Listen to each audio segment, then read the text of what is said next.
Nasaan tayo ngayon? Ha? Bilisan mo pa yun. Nasaan muna? Nasa laundry naman. Kumuha nga pala si Kulot ng pinalaundry niya guys dito. Yan. Sa Pipay's Laundry siya. Okay. Guys, kumuha kami ng laundry. Ay, pinalaundry namin guys. Ayan. Yan ang kanya. Ito yung sa akin. Kasi hindi na namin talaga magawa sa sobrang daming ginagawa. Ay, sa sobrang dami pa lang kinakainang kainan. Ayan. Ano? Bilisan mo na. Baka malag... Niinti ang ng kapatid ko ang motor niya. Bakit? Palas! Ano? Saan ka gagaling muna? Kumuha naman ng laundry mo.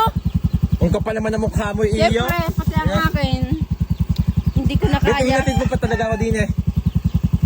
Ikaw ay ayaw mong bumaba. Hindi ako sanay maglakad. Teka lang. Oh, malaglag. Ano mo sa... Bilisan mo na. Hindi na ako makakairam doon ng motor. At Sige. sobrang tagal Kukunin ko pa. na. Pandalas na.